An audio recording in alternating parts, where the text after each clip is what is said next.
It's week 2 of The Artist's Way. Let's get into it. Full disclosure, it's not week 2. My life got super busy. I ended up booking a few gigs, which was super great. I also added CrossFit into my schedule and the journaling. And like I said in the last video, I'm trying to figure out like how and when and where I can sleep.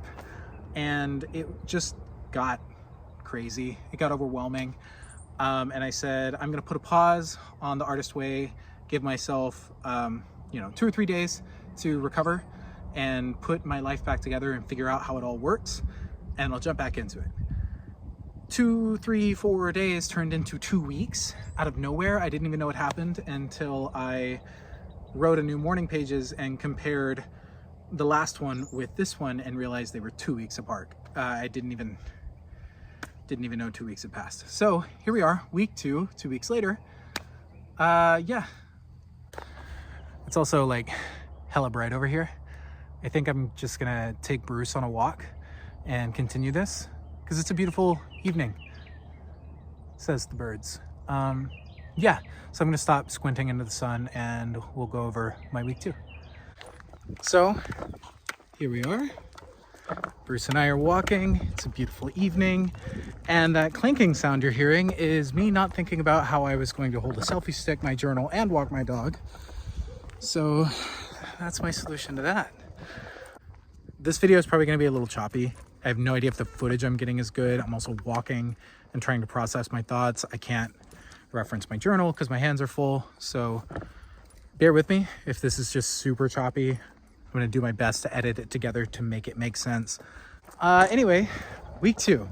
So week 2 really didn't do a lot for me, I'll be honest. But there were a couple of things that stood out to me.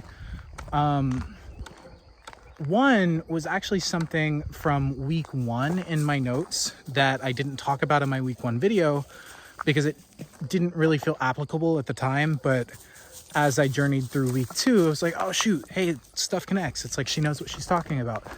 So it was actually a quote that I wrote down. It said, leap and the net will appear. Basically, take a leap of faith and, opportunities will start arising. Kind of reminds me of that one scene in Indiana Jones. It's a leap of faith.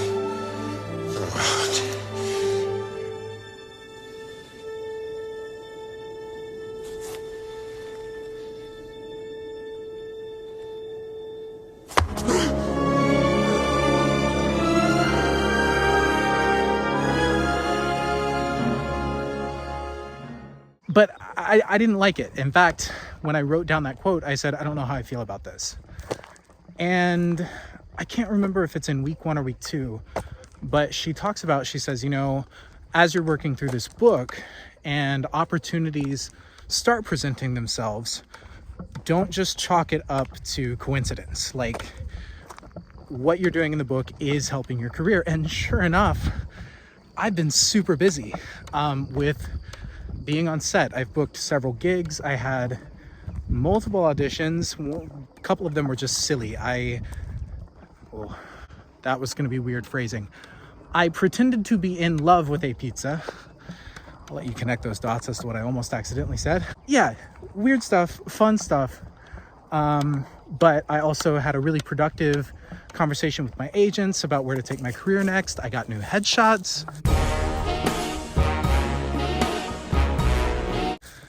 It's been a good week. So week 2 was called Recovering a Sense of Identity. And kind of the main ideas were creativity flourishes when we have a sense of safety and self-acceptance. And as you will be led to new sources of support as you begin to support yourself.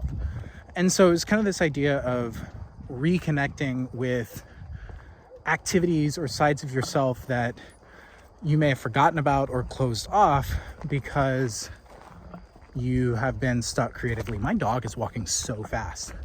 Make me look out of breath. You got somewhere to be? I wrote here, self-doubt leads to self-sabotage. Avoid self-doubt like a recovering alcoholic avoids that first sip. So that connects back to that shadow artist. And like I said, the shadow artist from week 1 was really important for me to learn how to combat, because that is something that I struggle with a lot. So it was nice to kind of see that come full circle. It also says to be alert from subtle sabotage from your friends. Their doubts will reactivate your own. Be particularly alert to any suggestion that you have, or be alert to any suggestion that you have become selfish or different. They are attempts to leverage you back into your old ways for the sake of someone else's comfort, not your own. Whew. I don't know if I really want to get into that on a public space like YouTube, but man, that hit home. I'll be vague. Within this last year, some really important people to me walked out of my life, and their reason they cited was that I had become different and selfish. And I know that sounds maybe a bit cliche considering what I just read, but that's really what they said.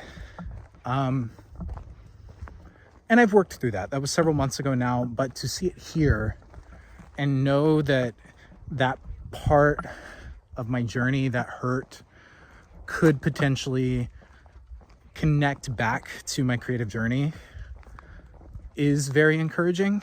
So, like I said, I don't want to get too into detail about that, but this book is cool. This book predicts things, just like her saying that don't be surprised if things start to happen. They will, and they did. She also a couple of times in the book was like, probably feel like you're doing the morning pages wrong. And I wrote that so many times in my morning pages. I was like, I don't know if I'm doing this right. This feels wrong. This feels stupid. And she just like called it out in every chapter.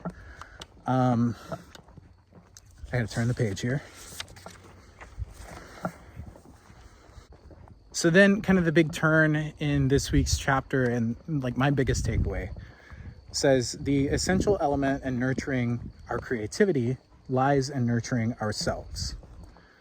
And then I wrote another quote. It says, survival lies in sanity, and sanity lies in paying attention. The capacity for delight is the gift of paying attention. The reward for attention is always healing. So I walked away with this sense of I need to live in the moment. I also don't have a hand to correct everything that's going on up here. I'm just going to deal with it. Living in the moment and, just really enjoying the nature around me. The idea behind embracing beauty in the world around you and living in the moment is that you refuel yourself by doing that. And refueling yourself, you refuel your creativity. And when you're refueling your creativity, you can be more creative. And that's what I focused on a lot this week. I did do an artist date. I went to a park and I walked around the park, and it ended up being like a little over an hour long walk. And what was even cooler is my phone died while I was on the walk. So I had no choice but to embrace the nature around me and just appreciate it for what it is. She also asks, like, the weekly check-in, it said something to the effect of, were there any new obstacles? I said, yes, I'm still very busy. It's very hard for me to make time to journal. But sort of a new obstacle this week was that, the book is encouraging me to stay in the moment and live in the moment, which I love. I'm really enjoying. Like I said in my very first video, I grew up in the country. I used to be surrounded by nature all the time. And actually, this walk that Bruce and I are on right now is the first time we have taken a walk since I lost my apartment. So he's really enjoying himself right now and tugging me along. But in enjoying the creativity around me, and enjoying the nature around me and the beauty of life around me, it also presents the challenge of, like, if I have scheduled in my day to do my journaling or my reading, and a new opportunity presents itself to embrace nature or embrace the world around me, what do I choose? Do I live in the moment and pay attention, as she says here? Or do I stay disciplined and do my journaling, do my reading, and potentially miss out on life? I don't know. Sort of an interesting concept there. There were some other concepts introduced in this week's chapter that, like I said, I just didn't really connect with. The biggest takeaway was just living in the moment. And I think I had a sort of revelation about my career this week. I've got some really cool things to share with you soon. I don't want to talk about it in this video. It's a little premature. But it kind of connects to that in that, you know, I'm kind of torn between chasing a career and being a human, I guess. Being noisy. In my morning pages, I wrote a lot about a sense of duality and essentially like choosing to go down this hard road of being an actor, or choosing what could potentially be seen as a simpler road, or a road that's already been navigated, of, you know, just having a regular 9 to 5 and providing for myself and potentially providing for a family one day. And in that sense of duality, I've put a lot of pressure in myself of like, you know, these next few years of my career could be really formative. They could make or break me. And what happens if it breaks me? And sort of the revelation I had this week was, what if I just enjoy it?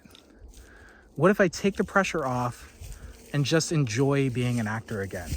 Take the opportunities that come in front of me, take the roles, live life, be happy, and just see what happens. And I think that's where I'm at right now. And I need to go back before the sun goes down because I don't know where I am. So I think I'm going to wrap this up here, and stay tuned for more updates on The Artist's Way, because I do have some cool things to share coming soon. So thank you. See you soon. Did you have a good time on your walk? You ready to go home? All right, let's go then.